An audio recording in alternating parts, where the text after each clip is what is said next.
Hey Dad, what's the plan? About what? Tanong ni Jerome sa kaibigan. About the Cinderella party in the yacht. Alam mo naman na nakaugalian na ng mga magulang natin. Ang ganitong gawain every 5 years, kibit-balikat lamang ang binigay niyang sagot sa kaibigan niyang nagtatanong, kaya humakbang ang isa sa mga ito at inakbayan siya sa kanyang balikat. Dad, kailangan ka namin dito. Mga magulang natin ang nagsimula nito kaya dapat magtulungan tayong magkakaibigan sa lahat. I know. Kaya nga tayo naging magkakaibigan because of this shit, kayo ang magpasya sa kung ano ang gusto ninyo, ako na ang bahala sa iba. Nakita niyang huminga ng malalim ang pinakamatanda sa kanilang tatlong magkaibigan. Jerome, nakapili na kami ng mga iimbitahan sa araw na yun, ikaw ba may napili ka na? Tanong nito sa kanya. Ang pangalan niya ay William. Ito ang pinakamatanda sa kanila kaya madalas ito ang nagpapasya sa mga dapat nilang gagawin na siyang gustong-gusto naman ni Jerome. Umiling siya. Sinabi ng kaibigan niyang hindi pwede. Dapat siya ay may inimbitahan din tulad ng nakagawian na nilang ginagawa sa tuwing di na raw ang ganito pagtitipon. Sinabi niya sa mga ito wala siyang napipisil na mga kababaihan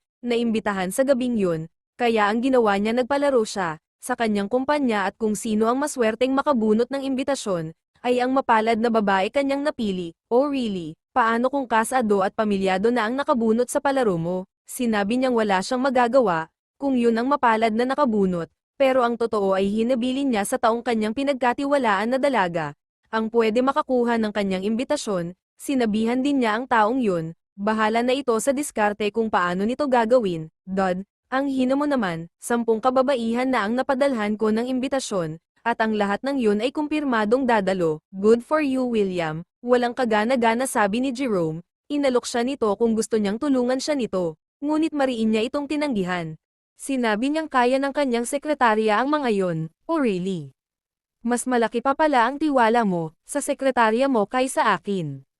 Ganoon ba ako kawalang kwentang kaibigan? Hindi siya kumibo dahil batid niyang dinramahan lang siya nito. Sa loob-loob niya sanay na siya sa ganitong eksena na ginagawa ni William, dahil sa tuwing sumasapit ang ganitong paghahanda, ay palaging ganito ang kaibigan niyang ito. Maya-maya ay tinapik niya ang balikat nito. Dad, hindi bagay sa iyo ang magdrama. Nagmumukha kang kabute na nakapatong sa pops ng kalabaw, na ihiling niyang turan. Sana pala nag-artista ka na lang. Noon, pahabol pa niyang sabi. Natawa tuloy ang isa pa nilang kaibigan na si Gerson dahil sa tinura ni Jerome, hindi lang babae ang kanilang inimbitahan. Nag-imbite din sila ng mga binata na kilala ang pangalan sa negosyo. Dahil ang purpose ng kanilang party, ay ang mga kababaihan na nangangarap magkaroon ng experience, na mala Cinderella na buhay. Kung baga sa gabi na ito ay may chance ka, makakilala ng Prince Charming tulad sa nababasa mo sa libro. May chance ka rin maging asawa ng isang mayaman na siyang mag-aangat sa'yo sa buhay. Malay mo di ba isa sa magkaibigan ang matipuhan ka, at alukan ka ng kasal. Pagkatapos nilang mag-usap-usap ay kanya-kanya na sila nagsipulasan. Si Jerome diretso sa kanyang kumpanya, habang ang mga kaibigan niya hindi niya alam kung saan ang mga ito pumunta. Good afternoon sir, bati sa kanya ng ilan sa mga empleyado na kanyang nakakasalubong. Ilang minuto pang paglalakad ay narating niya ang kanyang pribadong opisina. Nakita niyang tumayo agad ang kanyang sekretarya at inalok siya ng kape.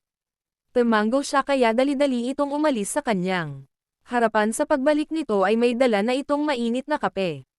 Maingat na nilapag nito sa kanyang mesa. Tatalikod na sana ito nang tanungin niya ito kung kamusta ang kanyang pinapagawa. Nakangiti siya nitong hinarapan at sinabi sa kanya ang sagot nais malaman. Sir, nagawa ko na po ang sabi ninyo, at tulad ng utos sinigurado kong single lang ang makakakuha ng inyong imbitasyon. Thank you Chris, hindi talaga ako nagkamali sa pagpili sa iyo bilang sekretarya. Thank you Mr. Soriano, sabi nito sa kanya saka bumalik ito sa sariling mesa. Lalaki ang secretary ni Jerome, ayaw niyang kumuha ng babae dahil ayon sa paniniwala niya, ang alam lang gawin ng mga babae ay ang magpakyot at magpakaganda. Ayaw na ayaw niya magkaroon ng sekretaryang babae kung pwede nga lang niya ipatupad ang batas sa sarili niyang kumpanya, na lalaki lang ang lahat ng maging empleyado niya ay matagal na niyang ginawa, kaya lang mariin itong tinutulan ng kanyang mga magulang, lalong-lalo na ng kanyang mahal na ina. Lumipas ang oras, tahimik na nagpalipas oras si Jerome, sa kanyang opisina. Sa kabilang banda kamustahin naman natin ang buhay ni Crystal. Hoy girl, kamusta love life mo? Tanong ng katrabaho niya sa kanya. Sa pobreng tulad ko wala akong oras para riyan, tugon niya. Pinatong ng katrabaho niya ang palad nito sa kanyang balikat. Crystal, kahit hindi tayo mayaman may karapatan tayo umibig. Alam mo ba ilang taon na akong naghihintay na makatanggap ng imbitasyon mula sa mga mayayaman? Malay mo mapili nila ako sa party na ginaganap sa yacht, tingin ko nga isa ang boss natin. Sa mga namamahala sa engranding pagtitipon, na ginaganap every 5 years. Alam mo ikaw sa halip kung ano-ano iniisip mo, ituon mo na lang sa trabaho, ang sarili mo nang hindi magsisi ang boss natin, sa pinapasahod niya sa atin, ano ka ba naman girl, kung tutuusin barya lang kay sir ang sinasahod niya sa atin monthly. Kung totoo sana isa ang boss natin, may chance isa o 5 sa atin ang makakatanggap ng imbitasyon, mula sa kanya. Sa party na yun, alam mo girl kung ako sayo, ipagdasal mo na ngayon pa lang na isa ka sa mapili, dahil ayon sa mga narinig kong mga kwento, lahat ng mayayaman na bachelor ay naroon sa gabing yun. Isang buntong hininga lamang, ang binigay niyang tugon sa madaldal niyang katrabaho. Kinurot tuloy nito ang kanyang tagiliran. Reklamo ni Crystal, saka sinabi sa katrabaho na isama na lang siya, sa dalangin nito. Nakita niyang sumimangot ang maamong mukha, ng katrabaho niyang si Alisa, kaya minsan hindi ko maiwasan na isipin, na hindi ka tunay na babae, dahil sa asal mong yan. Tomboy ka ba? Diretsahang tanong nito sa kanya. Tomboy agad. Hindi ba pwede ayaw ko lang makipagrelasyon dahil hinuuna ko ang kinabukasan ng mga kapatid ko. Ako lang ang inaasahang pag-asa ng mga kapatid ko, para makapagtapos sila ng pag-aaral Alisa. Kung ikaw siguro ang nasa sitwasyon ko, malamang gagawin mo rin kung anong ginagawa mo ngayon, baliw ka ba? Narinig mo ba ang sinabi ko kanina? Ang party na binabanggit ko, ay once in a blue moon ka lang maimbitahan kaya nga sabi ko ipagdasal mo na isa ka. At ako sa makatanggap ng imbitasyon, oo, na ipagdasal ko kay San Arcangel at sa lahat ng poon na isa ka sa makuha kahit hindi na ako. Kung yun ang magpapasaya sa'yo girl, ayaw ko gusto ko kasama kita kung sakali man. Saka alam ko naman mas kailangan mo yumaman kaysa sa akin, kaya dapat ikaw ang makuha. Sabi mo nga ikaw lang ang inaasahan ng pamilya mo, kaya sa halip na ako ang mapili sana ikaw na lang, napangiti si Kisel sa narinig. Napahawak siya sa kanyang dibdib, na-touch ko roon ha. Alam mo ikaw kahit madaldal ka napakabait mo. Hinampas ni Alisa, ang balikat niya. Oo naman no. Alam mo kasi girl, nakadepende ang ugali ko sa taong kausap ko, tulad mo mabait, hindi lang yun napakaseryoso mo sa buhay kaya narito ako. Para bigyan ng kulay ang buhay mo sa araw-araw. Nailing siya nang marinig ang tinuran ng katrabaho. Ano ka Crayola? Ang dami mo talaga naiisip. Luka-luka na panood mo ba patalastas ng Nor Cube? Sabi roon makulay ang buhay sa sinabawang gulay. Isipin mo na lang ako ang Nor ng buhay mo. Anong sinasabi mo dyan? Nako naman Alisa, kwag. Mo hanapin sa akin si Mang Kanor, puntahan mo na lang roon sa labas ng building, tiyak akong makikita mo ito roon na nakatayo. Ito naman, hinawakan nito ang mukha niya at hinarap sa mukha ng kaingan. Seryoso ako sa mga tinuran ko Alisa, hindi lahat nakakatanggap ng imbitasyon. Kaya kung sakaling makatanggap ka aba wag ka na patumpik-tampik pa, ako ang bahala sa lahat. Nenas na yata ang katrabaho niya sa kanya dahil tila wala siyang pakialam sa mga sinasabi nito. At medyo masakit ang paghawak nito sa kanyang pisngi. Gusto niyang sabihin sa kaibigan na nasasaktan na siya sa ginagawa nito, ngunit hindi niya masabi kaya pinili niyang manahimik na lamang at tiisin ang kunting sakit. Ilang sandali pa ay napatigil siya sa kanyang ginagawa nang makita niya ang sekretarya ng kanilang boss na si Chris. Sinabi nito sa kanila na may mahalaga itong sasabihin kaya makinig sila sa sasabihin nito. Okay guys, may palaro ang ating kumpanya, gawin nyo lang isulat nyo ang pangalan nyo sa maliit na papel, at erolyo pagkatapos ihulog sa box na makikita nyo, bago makalabas sa building na ito, rinig nilang sabi nito. Nang marinig ni Alisam, ang sinabi ng sekretarya ng kanilang boss, ay napansin niyang ngumiti ito bago tumingin sa kanyang direksyon. Maya-maya ay lumapit ito sa kanya. Naririnig niya ang reaksyon kanyang mga katrabaho. Excited ang lahat dahil may pag-asa naman ang mga ito na manalo sa mga papremyo habang si Crystal, ay walang pakialam dahil sapat na sa kanya ang makatanggap ng sahod, na pantustos niya sa pangangailangan ng mga kapatid at ina. Sali ka. Umiling siya, sumali ka, malay mo pangalan mo ang mabunutin. At ikaw ang mananalo sa premyo. Malay mo may washing machine sila o di kaya refrigerator, sayang din yun, huwag na hindi ako interesado, sa liit ng bahay na tinitirahan ko saan ko naman ilalagay, ang mga binanggit mo kung sakali ako nga ang manalo. Isa pa dagdag bayarin lang yan sa kuryente namin, sabi niya, napakakuripot mo talaga. Kung may best kuripot lang na award sa kumpanya na ito, tiyak ikaw ang mananalo, girl. O maiwan na kita, babalik na ako sa mesa ko, bago mo pa masabi na sinasayang ko ang golden time mo. Napapabuntong hininga na lamang siya, dahil nagkaroon siya ng kaibigan sa kumpanya na pinagtatrabaho ng ubod ng kulit. Hindi niya masyado kilala ang pagkatao ni Alisa, pero sa asal at kilos ng babae tiyak siyang hindi ito nakaranas ng hirap, tulad ng kanyang naranasan. Napapaisip siya sa sinabi ng katrabaho, tungkol sa party na binanggit nito sa kanya, kaya lang nagdadalawang isip siya kung totoo ba, ang mga kwento na naririnig tulad ng sabi ni Alisa, "Hay nako Crystal, kung ako sa'yo magbanat ng buto ka na lamang, kaysa maniwala sa gakwentong barbero." Maya-maya habang nag-aayos siya ng papel sa kanyang mesa, naramdaman niyang may mga mata ang nakatingin sa kanya. Kahit naiilang ay pinanatili niya ang sarili na parang wala siyang napansin. Ilang saglit, narinig niya ang boses ng isang lalaki, "Miss Mantuano, pwede ko ba mahingi ang pangalan mo?" Sabi nito sa kanya nang makalapit, "Pangalan ko po." "Yes, pangalan mo para isulat ko sa papel, para ako na ang maghilog sa box." "Ayun pala yun. Akala ko kung ano. Kaya lang Chris, wala kasi sa plano ko ang sumali." "Wala naman. Kasi akong paggagamitan, dagdag sikip sa bahay tapos dagdag bayarin lang din kung sakali." "Ano ka ba naman, subukan mo sumali. Ganito na lang kung gusto mo ako na magsusulat ng pangalan mo, at ako na rin ang maghulog sa box kung okay lang sa'yo." Mariin siyang umiling. Sabi niya hayaan na lamang sa iba kung ano man ang premyo, na makukuha sa kung sino ang mananalo. Sa isip-isip din niya malabo naman din na siya, ang mapalad na mabunot dahil sa dami nila. Tumanggaw-tango na lamang ang makisig na lalaki, nang marinig ang sinabi ni Crystal. Kaya ilang sandali pa ay nagpaalam na ito sa kanya na aalis na ito, dahil may mahalaga daw itong gagawin sa trabaho nito. Hinahangaan niya ang sekretarya ng boss, dahil ni minsan hindi niya ito nakitang nakipagharutan sa mga katrabaho niyang babae. Minsan napaghinalaan niyang bakla si Chris, kaya lang sumagi rin sa isipan niya baka, tulad din niya ang lalaki na inuuna ang pamilya kaysa ang sarili. Nang sumapit ang uwian ay lumabas siya sa kanilang palapag na walang iniisip, kahit pinaalalahan siya ni Crystal, na sumali sa palaro ay ayaw niya talaga.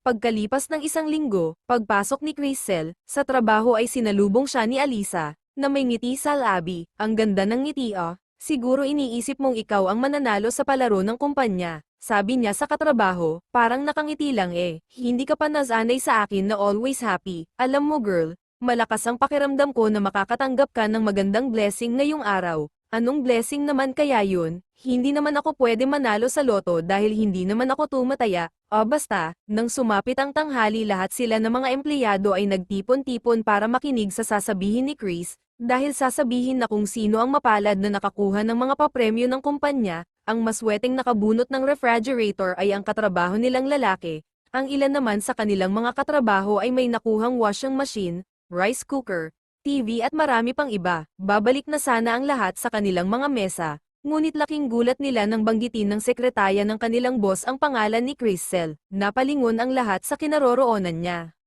Dahil sa 7 taon niyang pagtatrabaho ngayon lang siya sumali sa palaro ng kumpanya, nagulat siya nang tawagin ang pangalan niya, dahil hindi naman siya naghulog ng pangalan niya sa box.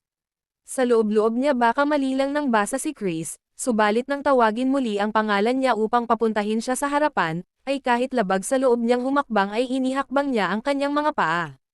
Nang makalapit ay marahan siyang nagsalita. "Paano ako nanalo, kung hindi naman ako naghulog ng pangalan ko sa box na sinasabi mo?" Naguguluhan niyang tanong, kiba't balikat siyang sinagot nito. "Hindi ko alam. Ang ginawa ko lang naman ay binasa ko ang pangalan sa papel na ito." Maya-maya ay inabot sa kanya ng lalaki ang isang maliit na kahon. Kung sino man ang tao na naghulog ng pangalan mo. Sa box ay napakaswerte niya, dahil ikaw ang nakatanggap ng pinakamagandang regalo sa lahat, dagdag pang sabi ni Chris, sa isip ni Chriselle, bakit nasabi nito siya ang pinakamagandang natanggap na regalo samantala. Kasing laki lang ng kahon ng sapatos ang hawak niyang box. Congrats Miss Mantuano. I hope magustuhan mo ang natanggap mong regalo. Nakangiting bati nito sa kanya. Naguguluhan siyang naglakad pabalik sa kanyang kinauupuan, kung saan naroon ang katrabaho niyang si Alisa, na nakangiti, congrats girl. Sabi nito sa kanya, walang ano-ano niyang tinitigan ang kaibigan at diretsahan niya itong tinanong kung ito ba ang naghulog ng pangalan niya sa box. Nang una ay tumanggi ito sa kanya subalit kalaunan ay umamin din ito. Sorry girl, naisip ko lang talaga sayang ang papremyo ng kumpanya. Isipin mo ilang taon ka na nagtatrabaho dito, tapos ilang taon mo pinapalampas ang mga ganitong premyo, kaya naisip kong ako na ang maghulog ng name mo. Nang mapansin ng kaibigan niya ang maliit na kahon, nabigay sa kanya ng sekretarya ng kanilang boss ay, ano yan? Bakit ang liit? Sa dami ng premyo na pwede mong makuha kasing liit pa ng kahon ng sapatos. Humanda talaga sa akin ang lalaking yun, sabi ni Alisa. Sinong tinutukoy mo? Tanong niya sa kaibigan, ngumiti ito sa kanya at sinabihan siya nito na wag na lamang pansinin ang sinasabi nito. Ilang sandali pa ay nagkaroon ng katahimikan sa paligid. Isa-isang lumapit ang iba nilang katrabaho sa kanilang dalawa ni Alisa. Chriselle, anong laman ng kahon na natanggap mo? Tanong ng katrabaho nilang babae, sinabi niyang hindi pa niya binubuksan. Inutusan siyang buksan ang kahon niyang natanggap, ngunit, mariin na tinutulan ng kaibigan niyang si Alisa. Pwede ba, hayaan niyo nga siya namnamin niyang mag-isa ang natanggap niyang regalo. May natanggap din naman kayo, kaya bakit hindi yun ang buksan niyo? Sa halip ang sa kanya ang gusto niyo buksan, sinaway niya ang kaibigan niya. Nagulat siya dahil ang taray nito sa mga katrabaho nila. Kayo ha, lumayo-layo kayo sa amin, kung ayaw niyo paghahampasin ko kayo ng takong ng sandal ko. Lumayo na kayo habang kaya ko papigilan ang inis ko. Lalo ka na, tinuro ng kaibigan niya ang babae na nag-utos sa kanya na buksan na ang kahon na natanggap niya. Alam mo sa ilang taon mo dito sa kumpanya ang ambag mo lang ay ang pagiging tsismosa. Alis bago ko ihampas sa pagmumukha mo ang sandal ko, singhal ni Alisa, sa babae. Akala mo kung sino ka makaasta empleyado ka lang din naman. Dahil sa narinig nilang sinabi ng katrabaho nila, ay napatayo ang kaibigan niyang nanlalaki ang mga mata. Excuse me, alam hindi lang ako basta empleyado, bukod sa maganda ako brainy ako hindi tulad mo. Dakilang CCTV ng kumpanyang ito. Akala mo naman ikakaangat mo ang pagiging sip-sip.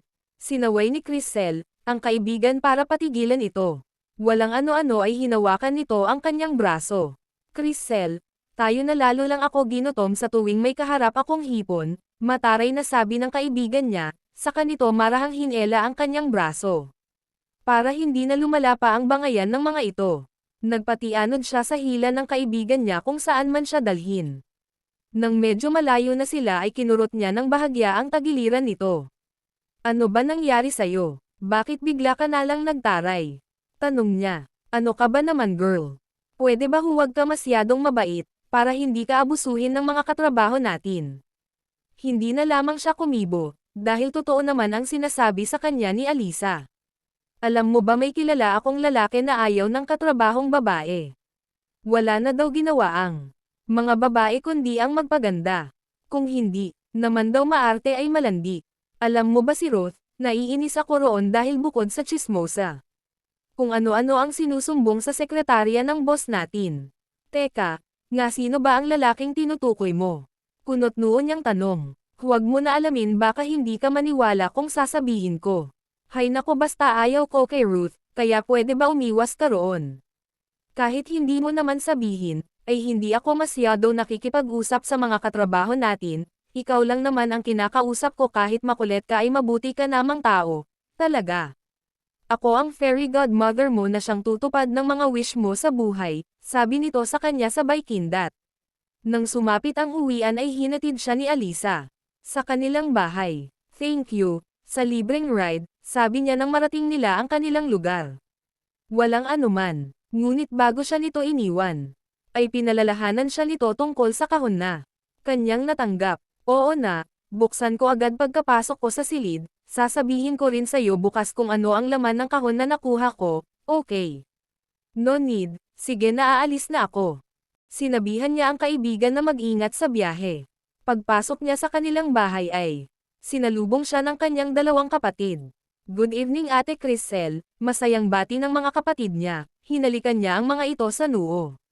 Saka kinamusta ang pag-aaral ng mga kapatid, ate naka-perfect score po ako kanina sa klase, sabi ng kapatid niyang babae na si Jelay. Habang ang lalaking kapatid ay tahimik lang sa kanyang tabi, ikaw Jeo, kamusta ang araw mo sa school? Okay lang ate. Tulad ng dati kulilat pa rin ako sa klase, sinabi niya sa kapatid okay lang ang mahalaga ay, nagsusumikap ito na matuto at makapagtapos. Sa pag-aaral, nakita niyang ngumiti ang kapatid niya. Ate, sana hindi ka magsawa sa amin. Abangan ang susunod na kabanata. Thank you for watching.